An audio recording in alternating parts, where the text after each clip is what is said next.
Today, we're diving into 3M as an investment opportunity. Despite the challenges it's been facing, there's a buzz of excitement in the market. Stick around as we explore key factors that make 3M an exciting speculation, the risks it's tackling, and why now might be the time to invest. Let's get into it. Chris, Thomas, welcome back. Thanks for joining me today. Let's jump right in here and discuss the news around 3M. So, legal issues seem to be a recurring theme with them. There's been years of litigation going on. I believe they recently reached a settlement.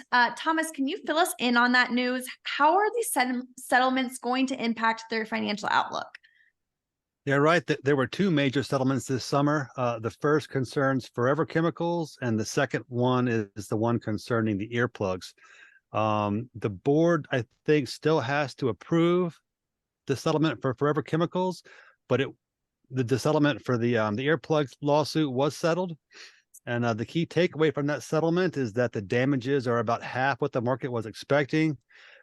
Taken together, it removes a large amount of uncertainty from the stock regarding future profitability and the dividend.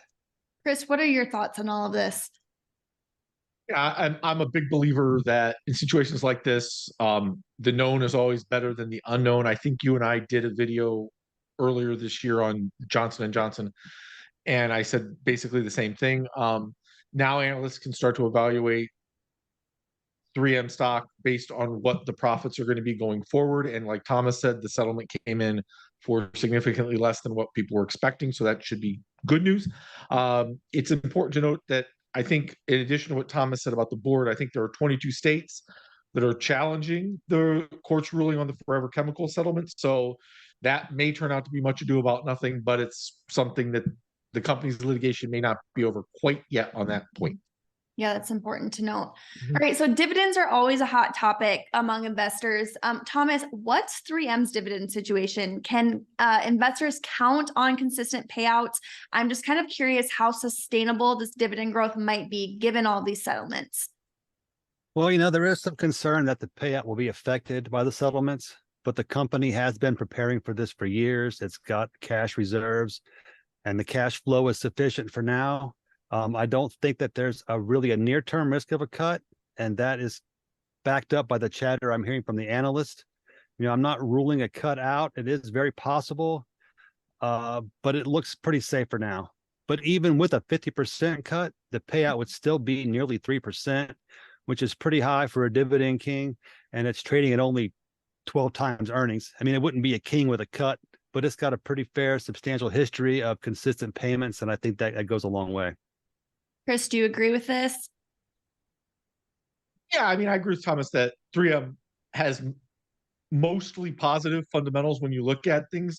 My concern is that the company is already showing declining income growth, and analysts are revising their estimates lower, and none of that has to do with the lawsuits, especially on the income side. It has everything to do with the economy and the direction the economy is going in.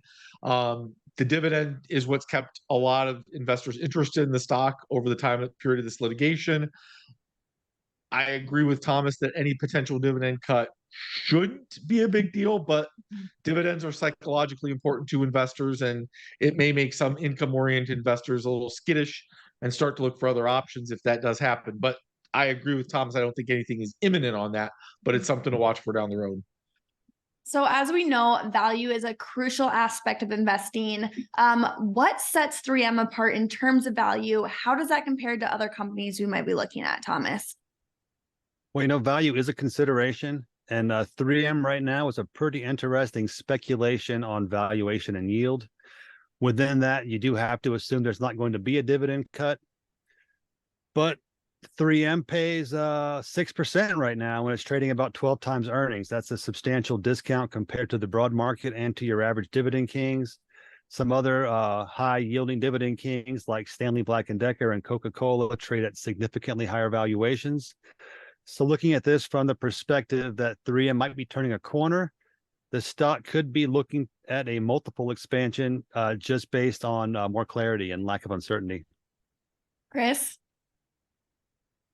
Yeah, one thing Thomas has always noted in the past that a stock chart tells a story. And when 3M started their litigation, this was around 2018, and the stock's down over 50% over that time. And that tells me that investors only have so much patience for 3M as a value stock. They're looking for a little bit more growth than what they're seeing. Once again, though, the known is better than the unknown. That's the good news. I think the bad news is the 2023 economy is different than the 2018 economy. It's going to be interesting to see if 3M can now make that pivot and show that now that this is in the rearview mirror, they can become a company that delivers both the dividend growth and the share price growth for their investors. Yeah, So right. I want to touch on something else that I've been seeing in the news. And Thomas, you wrote about this in your article that I'll, of course, link down below. But I hear a spinoff is in the works. Can you tell me more about that? What's the potential impact of that? Yeah, 3M is spinning off its medtech unit. The unit is worth about $8.5 billion in annual revenue, which is low for that group. That suggests a growth opportunity that a standalone company could focus on. And then there is also the value proposition. 3M's trading at 12 times earnings, and most of the med techs trade at least 4 handles higher than that. So the spinoff should be able to unlock value for shareholders, but also it will help the company raise capital, boost up the balance sheet, and help ensure the dividend safety. Chris, do you think that 3M can expect a bump from that? I'm not sure. And the reason why I would express caution on that is again Johnson & Johnson that we talked about. Mm-hmm. I was excited about Johnson & Johnson clearing up their litigation earlier this year because I thought, yeah, that's going to give the stock a lift. But then they were spinning off Kenvue, and their stock's done kind of a whole lot of nothing. Kenvue's done pretty well, but Johnson & Johnson hasn't done that well. So I don't know. It might be good for whatever the spinoff unit is for 3M. Whether or not it's good for 3M, that maybe you wait for a couple of quarters here. It should be good for 3M shareholders, though. And I hear you on the J&J angle, but Johnson & Johnson trades at 33 times earnings compared to 3M's 12 times earnings. So looking at this thing from the perspective that 3M is trying to turn a corner and trying to pinpoint a bottom, I think that now is as good a time as any for investors interested in 3M to start nibbling on the stock. Right. Well, as we discussed in this video, 3M is navigating challenging waters with confidence, and the market is showing signs of a rebound here. You know what? I kind of like the analogy, so I'm just going to go ahead and say that MarketBeat wants to help you navigate the challenging waters of investing. So if you haven't given our platform a chance yet, I encourage you to keep watching these videos, but also check out our actual platform. So I have a link for you down below to explore our tools. Right now, it's actually only $89 for the full year. I really don't think we've ever offered it that low before, and I don't know how long it's going to last. So go ahead and get in on that. Comment down below if you have any questions about our tools, anything we discussed in this video. I'll personally respond to you. If you found this valuable, please go ahead and give us a like and a subscribe. Thanks so much for joining me today, guys. We'll talk soon.